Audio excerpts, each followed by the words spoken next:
Our other big story today, 24 hours after a vote, the Utah County Commission is doubling down now on its decision to unanimously approve an agreement between Utah County Sheriff's Office and ICE. The deal allows deputies to collaborate more closely under ICE programming. Now we have team coverage of Utah County's agreement, including reaction and the impact it could have. Natalie Wattis is first. She's live in Utah County. And Natalie, not everyone agrees with this decision. That's right. Well, there were around 100 or so people that voiced their opposition at that Utah County Commission meeting yesterday evening. But despite that, Utah County Commissioner Skyler Beltran said it did not sway his vote, and he believes that this is actually a good thing for Utah County. We don't ever like to disappoint, a lot of people that spend a lot of time, sharing their thoughts, but we can't legislate based on, how many people show up to the meeting. Wednesday, dozens of people spoke out against the Utah County Sheriff's Office's agreement to collaborate with ICE under their 287G programs. This includes allowing the department to train and get certified with ICE to enforce immigration authority in some police duties and participate in ICE-led task forces. It would also allow them to access ICE data on people's criminal history and immigration status who are in the county jail and notify ICE about people in their custody.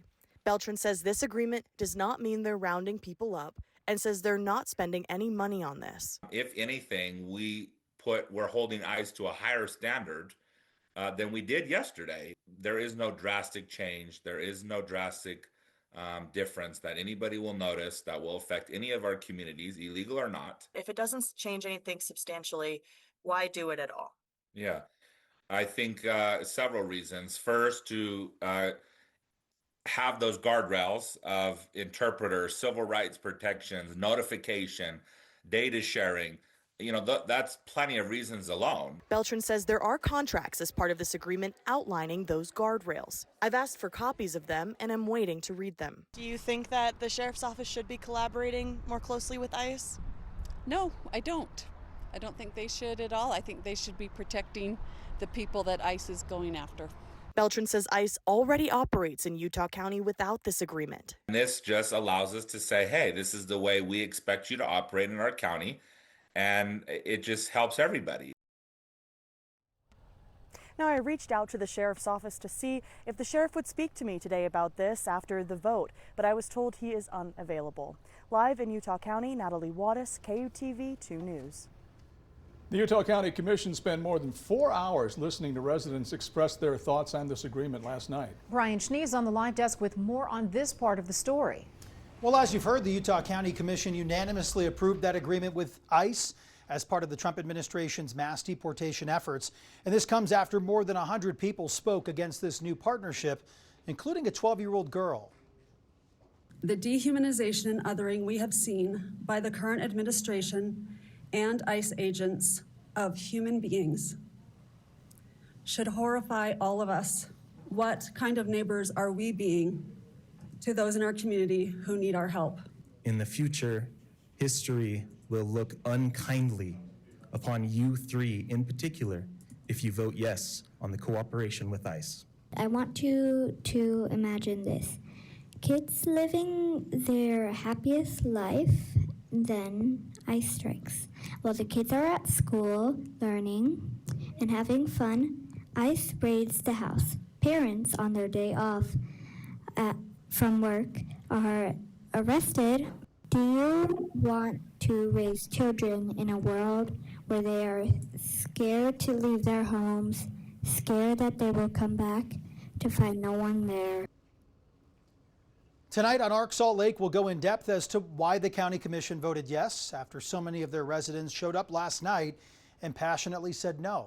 Join us at 7 on KMYU and KJAS, KUTV.com, the 2 News mobile app, Facebook, and YouTube. Brian, thank you. While some local law enforcement agencies take on a larger role in immigration enforcement, some are raising concerns about what that could mean for community trust. That's right, and our Christian Ceda spoke with the former Salt Lake County Sheriff. And Christian, what did he say about all this?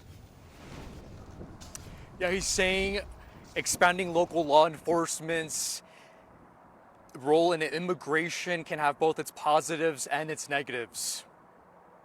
Utah County deputies will soon be cleared to work alongside federal immigration agents. Former Salt Lake County Sheriff Jim Winder says it's happening in more places than people realize. I think it's important to understand that what Utah County just did yesterday it's occurring much more commonly throughout the United States. But Winder says taking on this role requires more than authority. It requires accountability, training, and clear guidelines. They need supervision and they need clear policy direction. Do you think this helps or hurts the long-term relationship between police and the communities they serve? Anytime they hear that an agency is engaging, all they're going to hear is they're now becoming ICE agents. That's not true. That's not accurate. It needs to be explained and messaged. Winder points to past examples where these programs were misused, leading to fear and legal battles in Arizona. And do mass roundups in his community, and it resulted in a terrible impact on. Still, he says if done right, these partnerships can help remove serious criminals from the streets. And fear is not a good thing. We don't want our community living in fear. No one does.